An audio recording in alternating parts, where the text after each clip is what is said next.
Listo. Ya comenzó la grabación y ahora voy a compartir las láminas. Un momento, por favor. Ujú. Listo. Bien. Recuerdan que la clase pasada lo que vimos es cómo introducir no determinismo a los autómatas finitos no nos daba una clase más poderosa de lenguajes, pero sí una forma más expresiva de presentar fenómenos computacionales. Hoy voy a ver otro tipo de autómatas, que es una extensión de los autómatas no deterministas, que también nos va a permitir modelar más fácilmente algunos fenómenos computacionales, aunque nuevamente tampoco nos van a dar más poder computacional, ¿no? En el fondo vamos a poder hacer lo mismo que hacíamos antes. Bien, a ver, aquí está. Los autómatas que voy a presentar ahora son los autómatas con transiciones epsilon. ¿Cómo son estos autómatas? Estos autómatas lo que hacen es que hacen transiciones sin necesidad de consumir caracteres. Uno pensaría que esta situación pues no es deseable, pero imagínense que están programando un sistema que lo que hace es recibir información, peticiones, lo que ustedes quieran de los usuarios, y después entra una serie de cambios internos de estado. Ajá, con información que lleva hasta el momento, decide qué hacer, hace estos cambios y después regresa otra vez a pedir más información al usuario.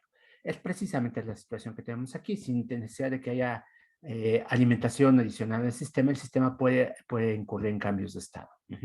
Y para eso lo que vamos a hacer es presentar esta idea de que se puede hacer transiciones sin leer caracteres. Entonces, lo que tenemos aquí es pues los mismos ingredientes que antes, vean. Son el conjunto de estados, un alfabeto de entrada y tenemos una función de transición. Por supuesto que tenemos un conjunto de estados iniciales y un conjunto de estados finales. La diferencia importante en esta transición, estos autómatas no deterministas con transiciones epsilon, es que ahora nuestra función de transición tiene un dominio ampliado. Vean, es posible cambiar de estado aunque no se lea ningún símbolo. Por eso es que uno epsilon, agrego epsilon al conjunto pues de posibilidades para que el estado, para la función delta. Bien, y la idea es que vamos a definir cómo hacer transiciones aquí utilizando esta otra posibilidad. Vean, voy a definir como de costumbre una función delta estrella que se va a basar en esta delta simple, que es solo para caracteres. Esta va a aplicarse a cadenas y leer la siguiente. Bueno, antes de eso, tal vez sería bueno que presentara un ejemplo y después regreso a este punto. A ver, por ejemplo, aquí tenemos este autómata. Vean, este autómata tiene dos estados iniciales, S1 y S2, y tiene dos estados finales, 2 y 3. Y tiene este estado 1 que no tiene nada que lo distinga. Bien. Eh, Aquí en este caso lo que vemos es que además de las aristas marcadas como de costumbre con signos del alfabeto, tenemos estas dos aristas que están marcadas con epsilon. Y esto lo podemos ver así. Si el autómata decide empezar por el estado S1, y acuérdense que es no determinista, entonces no sabemos si va a empezar por S1 o S2. Si empezara por S1, sin necesidad de consumir ningún carácter, puede pasar al estado 1. Si está en S2, pues tiene que construir A o B para pasar a 2. Vean cómo llegando al estado 3, ahí puede decidir sin necesidad de recibir ningún carácter, pasar al estado 1. Entonces, esa es la diferencia que tenemos aquí, que estos saltos pueden, además de las posibilidades que nos presentaba antes, distintas opciones, aquí hay la opción de, espérate, antes de leer el siguiente carácter, voy a cambiar de estado. Bien, entonces, esto pues tenemos que definir una función delta estrella que nos diga qué pasa en esta situación. Y pues, lo vamos a definir de esta manera. ¿Qué pasa si estamos en algún estado que pertenece al conjunto A? Recuerden que este es un conjunto. Estamos en algún estado que pertenece al conjunto A y tenemos por delante de la cadena epsilon nada más. Bien, la opción que tenemos aquí es la misma que teníamos en el autómata no determinista anterior, que nos dice, bueno, quédate en el estado en el que estás, no te muevas. Pero además tenemos una segunda opción. Pero si además es posible que te muevas a otro estado utilizando la transición epsilon, entonces haz esa transición o esas transiciones. Puede ser que del estado en el que estás, estado P, consumiendo nada, es decir, con epsilon te puedes mover a Q y estando en Q te puedes mover a R, etcétera, etcétera, etcétera. Bueno, todas estas son posibilidades de transiciones con la cadena epsilon que antes no tenías en los autómatas no deterministas a secas. Bien, ahora el caso inductivo, cuando tenemos una cadena que tiene al menos un carácter, aquí lo estoy poniendo al final. ¿Cuáles son las transiciones posibles en esta situación? Bien, bueno, tenemos lo que habíamos definido ya antes, ¿se acuerdan? Que son las transiciones que puedo hacer a partir de cualquier estado al que llegue con la cadena alfa, es decir, consumo alfa, llegué a distintos estados haciendo ese consumo y al final me pregunto a dónde puedo ir con A, el último carácter que me queda. Pero también están esas otras posibilidades, vean, son todos los estados a los que puedo ir haciendo transiciones epsilon. Y después de que esas transiciones epsilon, pues veo qué pasa. Y estos estados, por supuesto, son los estados que obtengo a partir de consumir alfa. Es decir, consumo alfa y ya al final me pregunto, antes de consumir A, ¿puedo hacer transiciones epsilon? Y la respuesta es sí, las hago y después consumo A. Entonces aquí está la situación en la que solo consumo A directamente y la situación en la que me detengo a ver si hay alguna transición epsilon que pueda hacer, hago esa transición epsilon y entonces ya consumo A. Entonces esa es la diferencia con el autómata anterior. No sé si hay preguntas. Sí, profesor. Adelante. ¿Y en qué momento se decide hacer una transición epsilon? Eh, Cuando se le ocurra al autómata. No, no es una mala respuesta, por supuesto. Quiero decir, precisamente es el no determinismo. Piensa que el no determinismo es una palabra elegante para decir que estas transiciones son caprichosas. No sabemos qué razón hay tras ellas. Es decir, no podemos asignar una distribución de probabilidad a los distintos estados, a las distintas transiciones que se nos presentan o a la transición epsilon, decir, pues hay un 20% de probabilidades. No, no sabemos.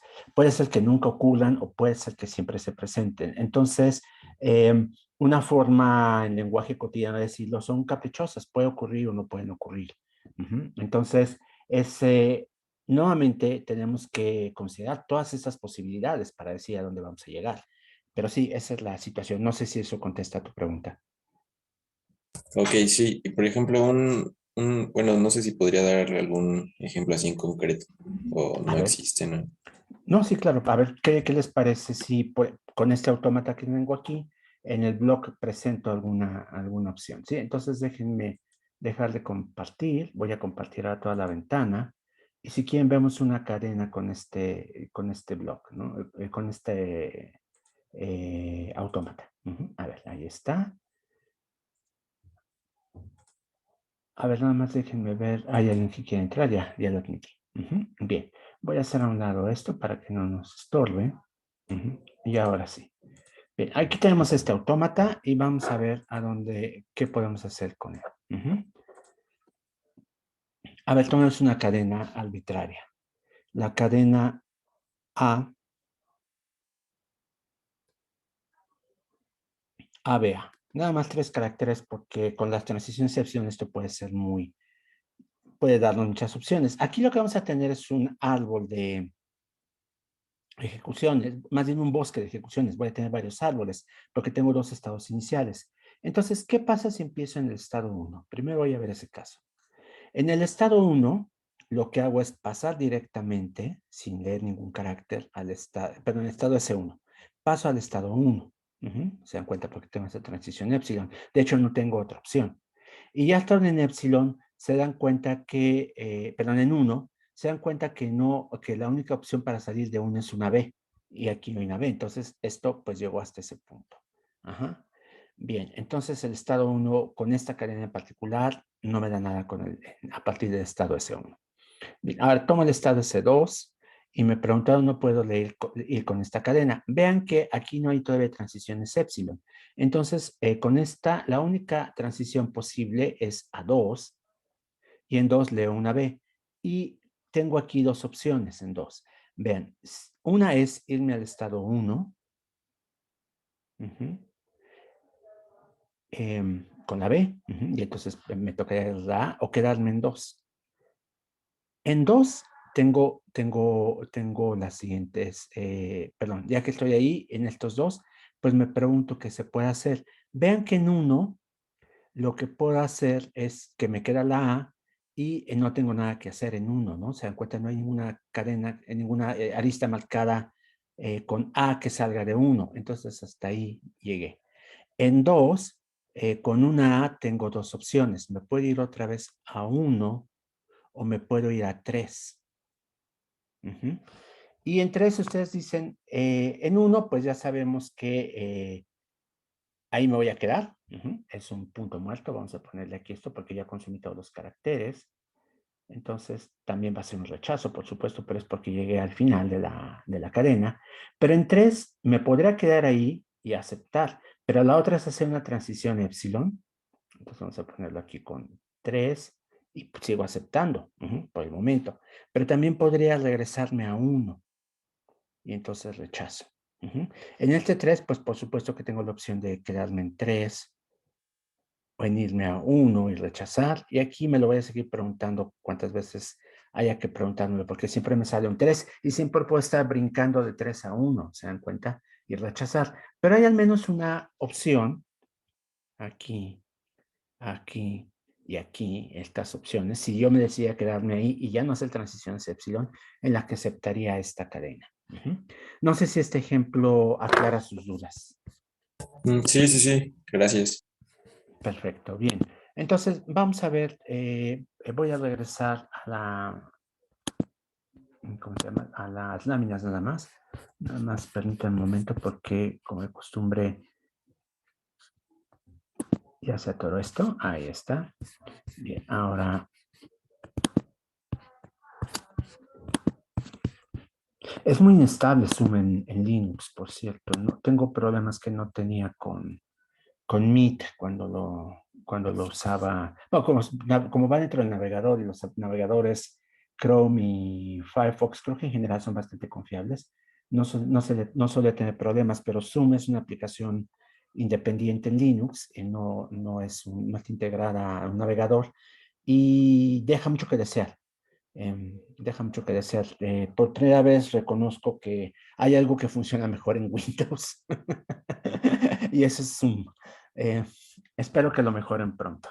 Bueno, a ver, entonces vimos el ejemplo de este autómata, ya vimos cómo se define la función de transición y por supuesto que, bueno, no lo defino aquí formalmente, pero se dan cuenta que igual que con los autómatas no deterministas que había presentado antes, el lenguaje aceptado por un autómata no determinista con transiciones epsilon, pues es un lenguaje, es el lenguaje formado por las cadenas, tales que si empiezo en un estado inicial, llego a un estado final en alguna de las muchas ejecuciones.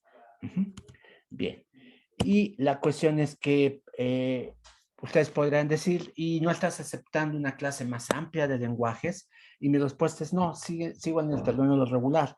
Les digo que esto es positivo, por supuesto. Significa que si ustedes tienen una especificación de un sistema de cómputo basada en un autómata no determinista con transiciones epsilon, a la hora de implementarlo no necesitan que su implementación necesariamente tenga construcciones no deterministas. En los hechos tienen que tener cuidado con eso, por supuesto, pero la idea es que si su lenguaje de programación en el que están implementando el sistema carece de operaciones no deterministas, entonces no hay problema. El sistema se puede reducir a un sistema determinista sin transiciones epsilon y con base en eso ustedes implementan. Entonces, esa es una ventaja de estas equivalencias. No nada más es una cuestión de interés teórico, sino también práctico.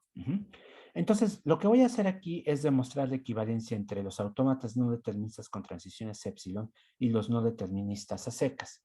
Y ya sabemos que estos a su vez son equivalentes a los deterministas, ¿no? Bien, para hacer esto, vean que en realidad la diferencia, por supuesto, es el hecho de que podemos hacer transiciones epsilon y la idea es captar estas transiciones epsilon en una función de transición alternativa. Vean, estos son los ingredientes de este nuevo autómata en el que no va a haber necesidad de hacer transiciones epsilon. Vean, entonces mi autómata original, mi autómata no determinista con transiciones epsilon es n, y el autómata que voy a construir sin transmisiones epsilon es n'.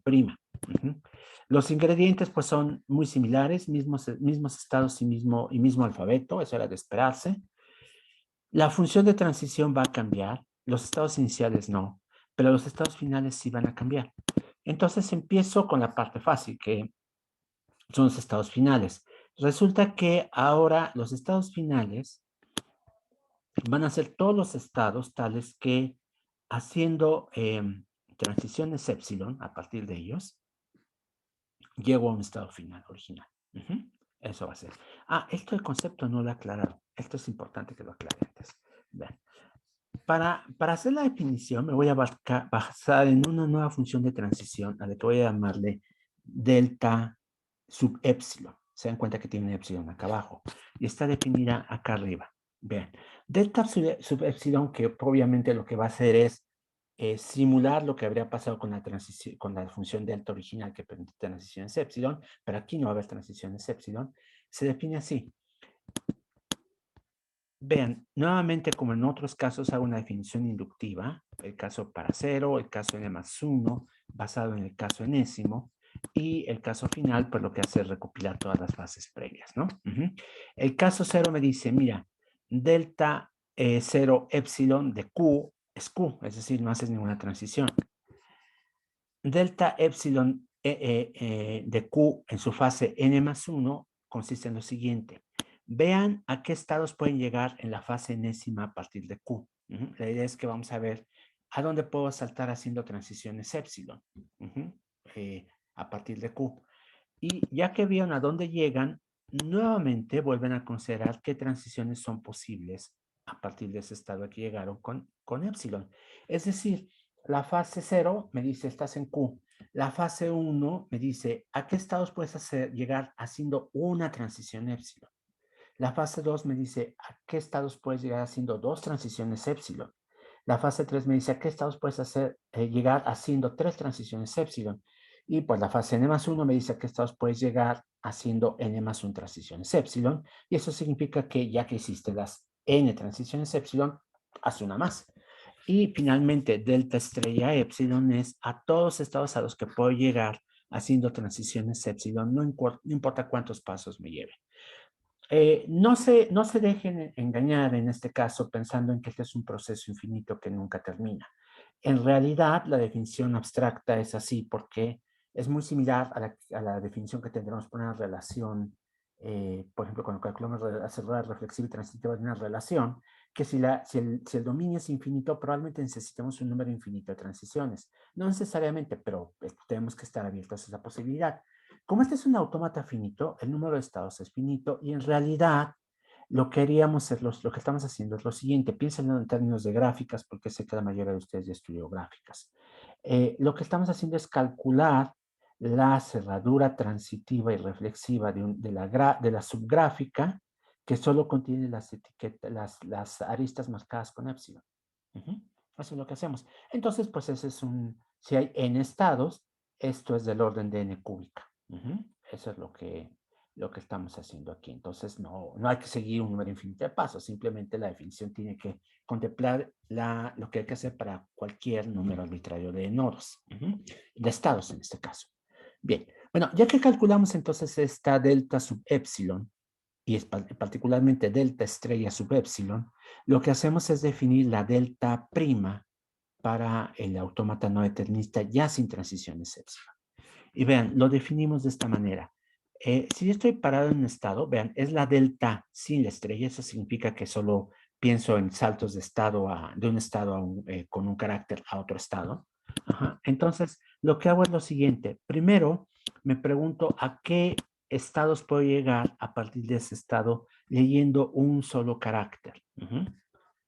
Y entonces eso me da un conjunto, por supuesto, porque es un autómata no determinista. Ese conjunto lo voy a unir con el siguiente conjunto. El conjunto de estados a los que puedo llegar, a partir de estos estados a los que llegué, a los que puedo llegar haciendo transiciones epsilon. Bien. Y si ustedes revisan el Cosen se detiene aquí. Esta es la definición que da delta prima.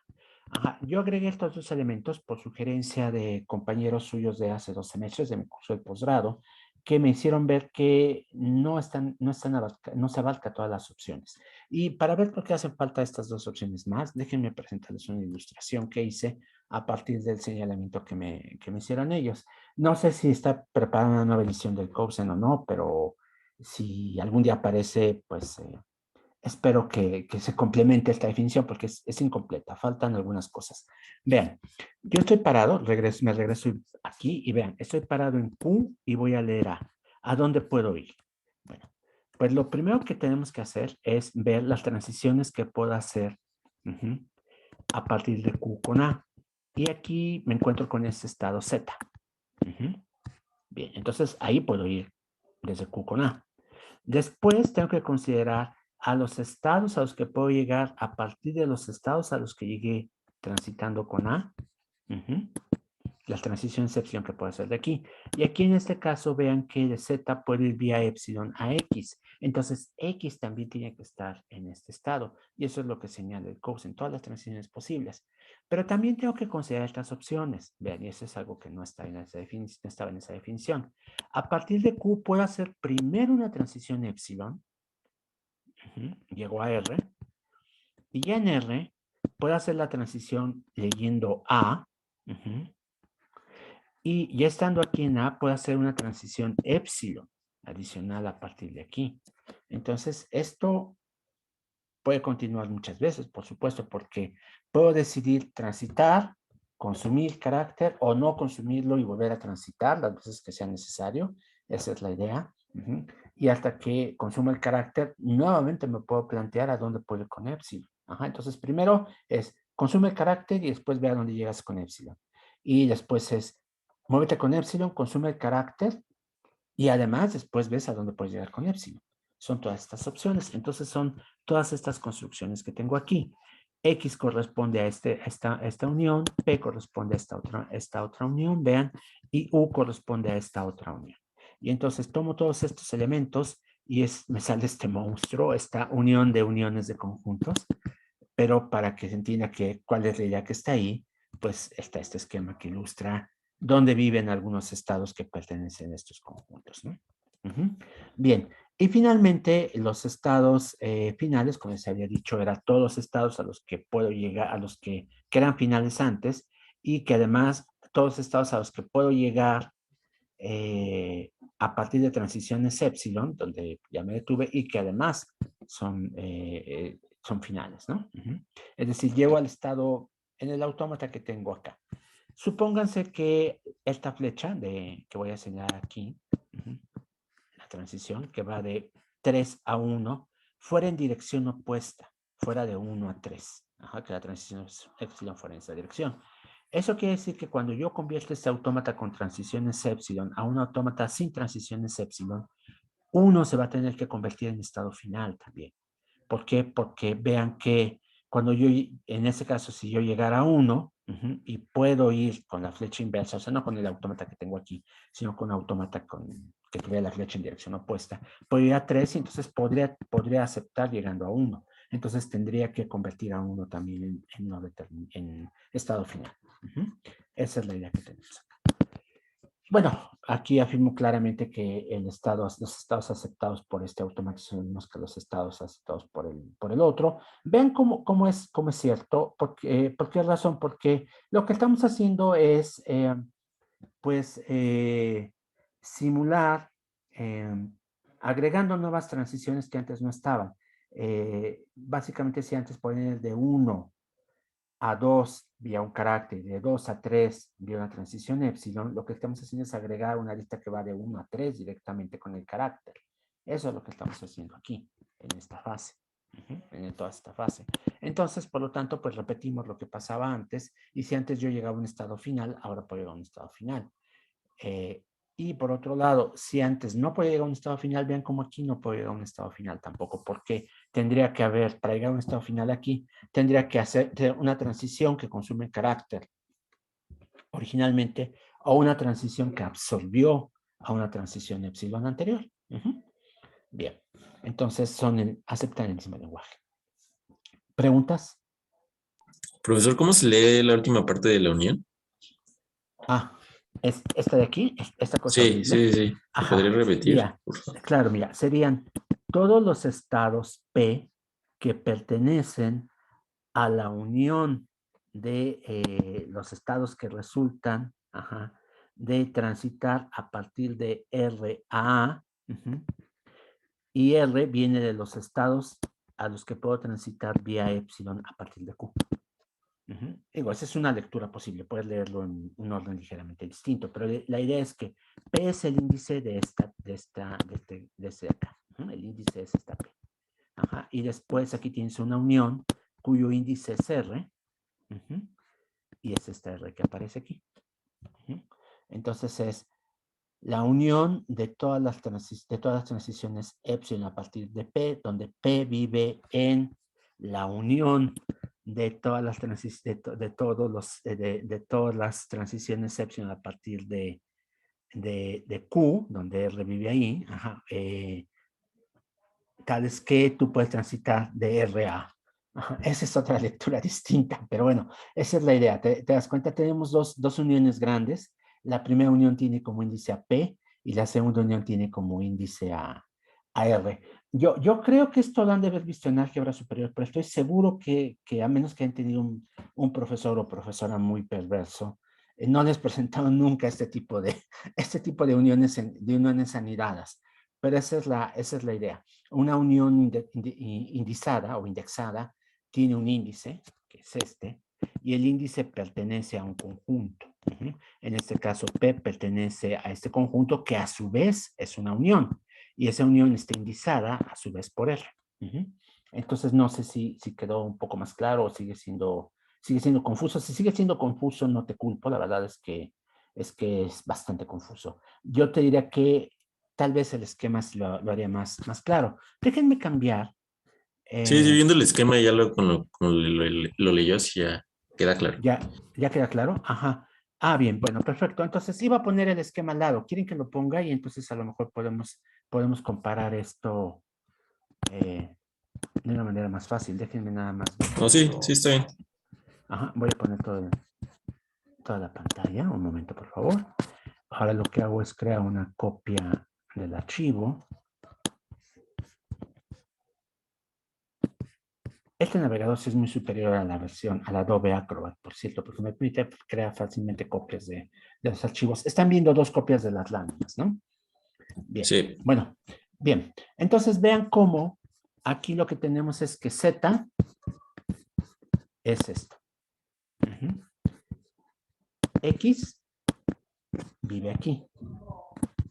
Es decir, todos los estados, estoy diciendo todos los estados a los que puedo, es la unión de todos los conjuntos que resultan de partir de un estado al que llegué a partir de QA, aquí en este caso Z, y a partir de ese estado al que llegué, que en este caso es Z, hago una transición adicional de Z a X, y entonces X está aquí en este conjunto.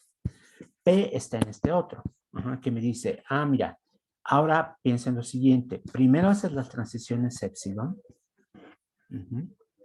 Es esta unión. Primero hacer las transiciones epsilon a partir de Q. Llego a R, por ejemplo. Y ahí, estando ahí, lo que haces es hacer una transición vía A. Y entonces tengo P en esta parte. Ahora, el último es este U. U vive acá. ¿Por qué? Porque me dice, mira, después de que hiciste estas transiciones que te llevaron de Q vía epsilon a R y de R vía P, puedes hacer nuevas transiciones epsilon. Y entonces U está aquí. Ahora sí que espero que esto haya quedado claro. Piensen que lo que yo tengo aquí es un esquema en el que considero una sola transición en cada caso, pero como es no determinista, en realidad podría tener más de una transición. Podría haber más de una arista que sale de A marcada con A y más de una arista perdón, de Q, más de una arista marcada con A que sale de Q y más de una arista marcada con epsilon también que sale de Q y de cada uno de estos estados, ¿no? Por eso es que tengo que considerar uniones. Bien. Sí queda más claro la explicación, ¿verdad? sí, gracias. Bien, perfecto. Entonces, a ver, permítanme, voy a regresar a un solo grupo de láminas. Ya está.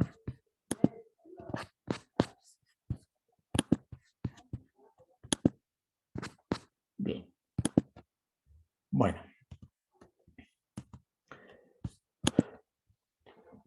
Eh, Bien, vean cómo esto de poner estados finales iniciales nos permitirían utilizar el siguiente truco.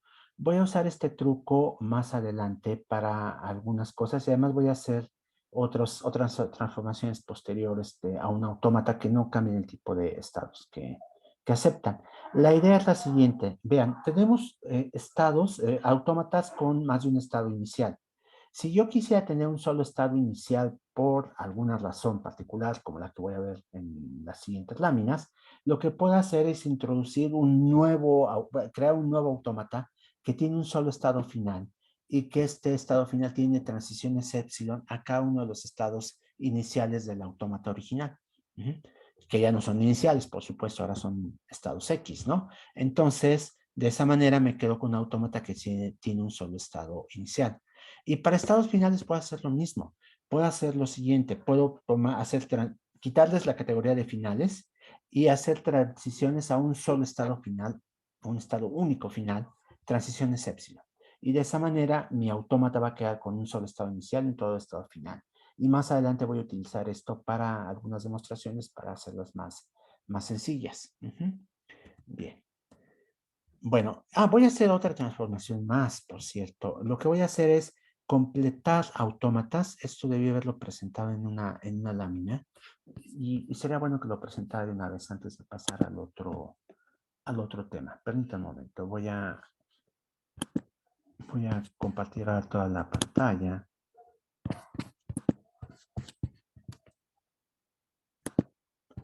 Y nos vamos al blog nuevamente. Creo una nueva página. Y vean, tenemos aquí esta página. Imagínense que tenemos este autómata que me dice, mira, tienes un solo estado final. Vía A vas a 1. Vía B vas a 2. Y aquí te quedas mientras leas una A. Ahí está. La tabla de transición, pues es muy simple, ¿no? Aquí tenemos S, 1 y 2, y tenemos A y B. Y me dice, si estás en S, pues con una A te vas a 1. Y si estás en S y con una B no sabes qué hacer, entonces tenemos una raya. Estás en 2 y lees perdón, estás en 1 y lees una A, no me dice qué hacer. Y si estás en 1 y lees una B, te vas a 2. Y finalmente, si estás en 2 y lees una A, te quedas en 2. Y si estás en 2 y lees una B, no sabes qué hacer. Esto es bastante insatisfactorio desde una perspectiva. Digo, es legítima definición. Como les dije, las funciones delta son parciales en principio, pero a veces me gustaría tener un autómata completo que me dijera, ¿sabes qué? Siempre hay una opción de qué hacer en todos los casos. Entonces, vamos a completar este autómata de esta manera. Voy a hacerlo en azul. Y aquí me invento un estado totalmente nuevo. El estado 3, que es un estado que no es un estado final. Y lo que voy a hacer es esto. Cada vez que no sé qué hacer, me voy a 3. En ese, con una B, no sé qué, con una B no sé qué hacer, ¿se dan cuenta? Entonces lo que hago es irme aquí. B. Y entonces borro acá esta raya y ahora en su lugar voy a tener 3. Bien. Ahora, estando en 1, no sé qué hacer con una A. Bueno, pues borro la raya y obviamente me voy a 3. Entonces aquí quedamos que en 1 con una A me voy a 3. Estando en 2, con una B no sé qué hacer. Entonces, pues, ahora me tengo que ir a 3, por supuesto, ¿no? Aquí pongo 3 y entonces pongo esta raya con B. Ya sé qué hacer. Y aquí en 3, pues obviamente me voy a quedar siempre, lea lo que lea.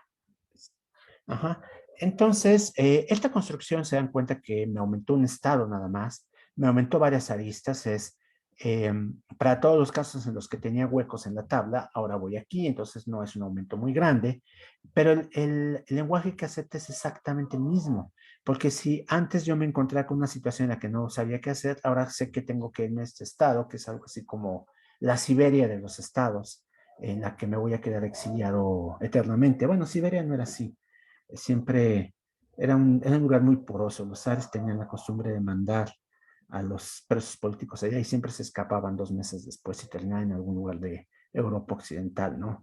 Pero bueno, no, aquí ustedes se quedan en tres y se quedan encerrados, entonces no pueden salir.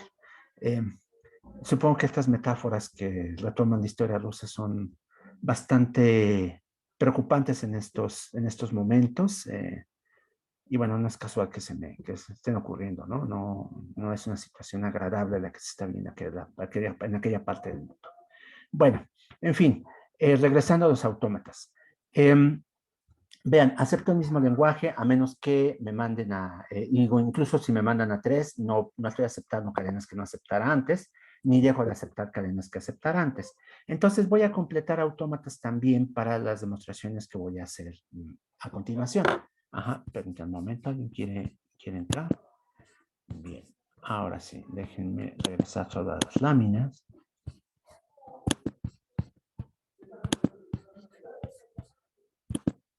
Ya está.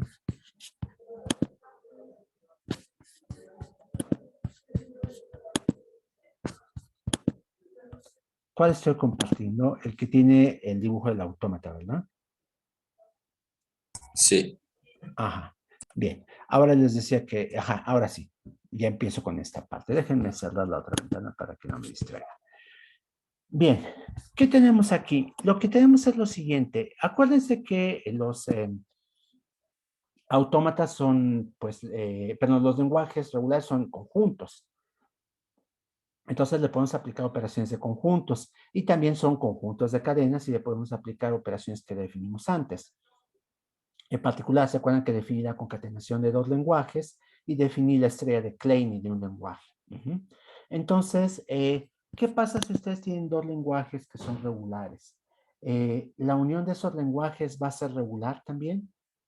¿La intersección de un lenguaje regular con otro regular es regular? El complemento de un lenguaje regular es regular. La concatenación de dos lenguajes regulares es regulares. Y finalmente, la estrella de Klein de un lenguaje regular seguirá siendo regular. Y la respuesta es positiva de estas 5 preguntas, lo cual es muy bueno. Los lenguajes independientes del contexto, por ejemplo, no son cerrados bajo intersección, ajá, ni necesariamente bajo complemento. Entonces es bueno saber que hay un lenguaje, los lenguajes regulares son bastante bien portados y son cerrados bajo estas 5 operaciones. Y eso es lo que voy a demostrar a continuación, lo cual quiere decir que si ustedes tienen dos lenguajes regulares, pues siempre es posible seguir en el mismo terreno de regularidad, no hay de qué preocuparse, ¿no? Bien, entonces empiezo con la unión.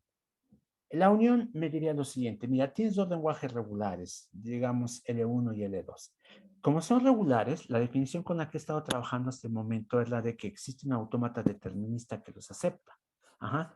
Digamos que D1 acepta el primer lenguaje y el autómata determinista D2 acepta el segundo lenguaje. Ajá. Y entonces lo que quiero es construir un autómata determinista, porque quiero demostrar que la unión de estas dos cosas es regulares, un autómata determinista que acepta la unión de los dos lenguajes originales. ¿Cómo lo voy a hacer? Esta operación suele conocerse como la operación cruz de autómatas, la multiplicación de autómatas, hay muchos nombres para ellas, o el producto cartesiano de autómatas, esa es probablemente más precisa.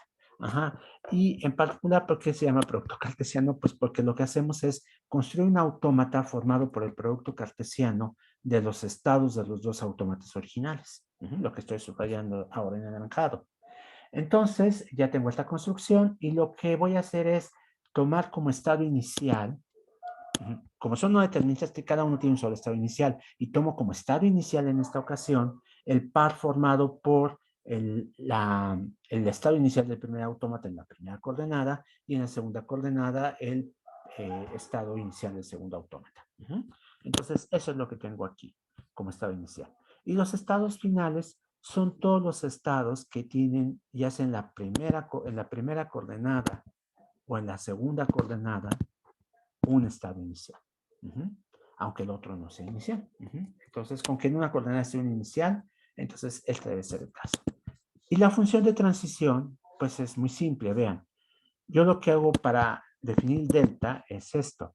Vean, delta toma ahora lo siguiente, toma un par ordenado de estados de los autómatas iniciales, la primera coordenada del primer autómata y la segunda coordenada del segundo autómata, y me pregunto a dónde voy con el carácter A.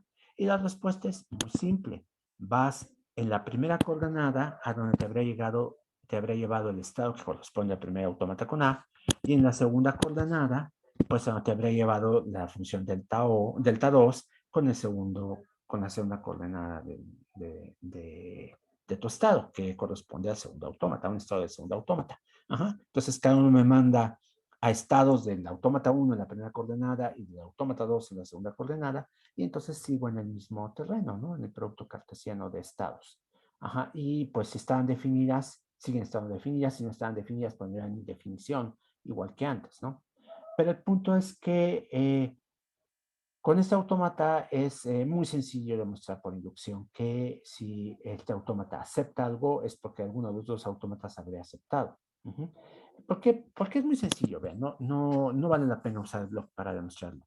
Vean, si yo tengo una cadena que es aceptada por este nuevo autómata, eso quiere decir que después de consumir alfa, llegué a un par ordenado en el que una de las coordenadas pertenece a un estado final, ya sea del primer autómata en la primera coordenada o del segundo autómata en la segunda coordenada.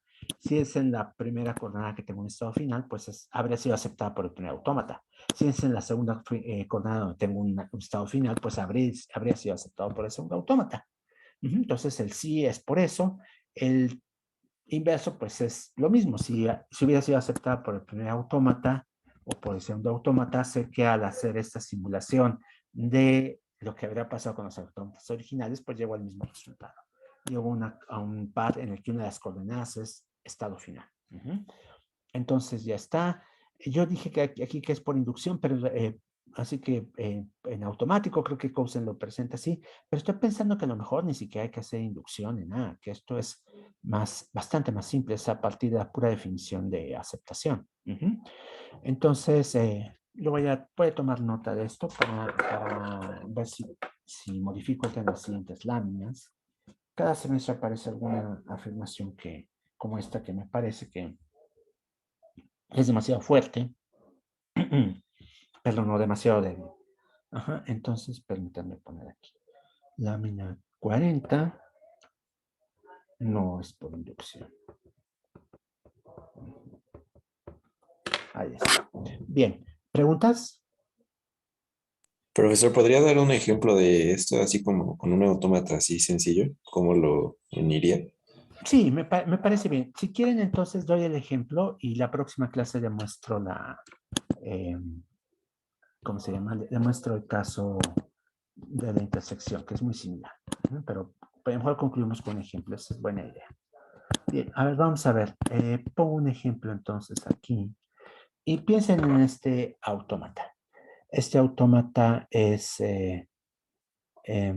aquí estoy suponiendo que tiene el mismo alfabeto de entrada, por cierto. Es una suposición un poco fuerte. En realidad podría suponer que cada uno tiene un autómata, un conjunto, un alfabeto distinto y lo que hago es tomar la unión de los dos alfabetos. Eso es lo de menos. Entonces piensen en este autómata que me dice, mira, estás en S y lees una A, vas a 1, y si lees una B, vas a 2, si lees una A, te quedas en 1, y si lees una B, te vas a 2, entonces esto va a ser una B, y en 2 lo que vamos a hacer es que si lees una B, te quedas ahí, y 2 va a ser final, y si lees una A, te vas a 1. Y vamos a pensar en otro autómata todavía más simple. Este autómata vamos a llamarle, este es el estado inicial, hay que marcarlo así. Este otro autómata vamos a llamarle S' a este estado. Y si lee una B, te quedas ahí. Y si lee una A, va al estado 1'. Y en 1', si lees una B, te quedas ahí, va a ser además estado final. Y si lees una A, te regresas a S. Aquí está. Ahí está. Esos son dos autómatas completos. Y entonces la idea del autómata que aceptaré la unión de estos lenguajes es que pues tiene un estado tiene un estado, el estado son ese producto cartesiano de los originales. Vean, entonces tendremos que tener aquí como estado inicial S, S'. Este es el estado inicial. Y como estado final tendríamos que tener 2,1'.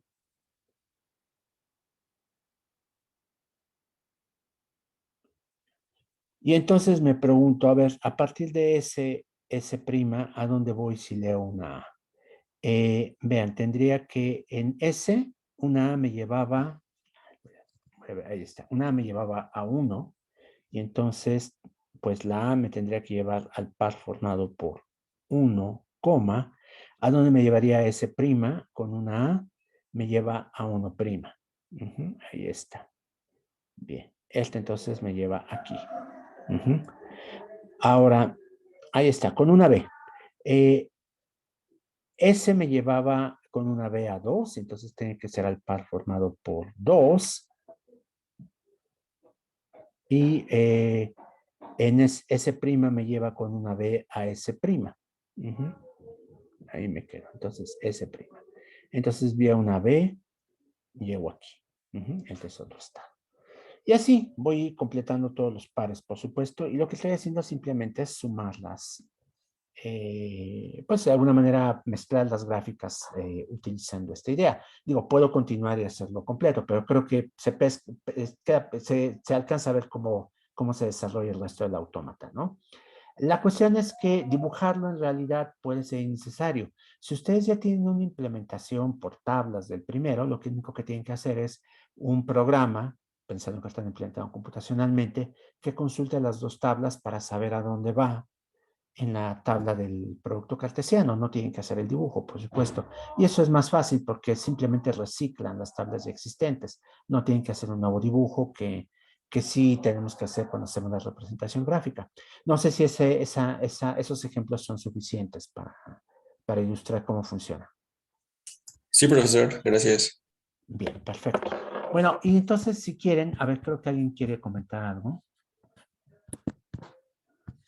No, me parece que no. A ver, tengo el chat, no se ha movido. Bien, perfecto. Al Gulag. Ah, sí, qué triste, ¿no? La historia de Rusia y sus vecinos ha sido bastante, bastante triste en los últimos, no sé cuántos años, 120 años, algo así. Eh, pero bueno, nosotros no, afortunadamente con todos los males que padece México, no estamos en esa situación, a pesar de todo. Bien, bueno, entonces, si no hay preguntas, concluyo la clase de hoy. Nos veríamos el lunes próximo. O si hay preguntas, perdón. Nada, todo bien, gracias. Todo bien. Perfecto. Entonces concluimos el lunes próximo con la demostración de que también son cerrados bajo intersección, complemento, concatenación y estrella de Klein. Realmente, una vez que uno pesca cómo se hace el primer caso, que además es el más sencillo si empiezan con él, el de la unión, los demás son también bastante fáciles. Entonces, dejo de grabar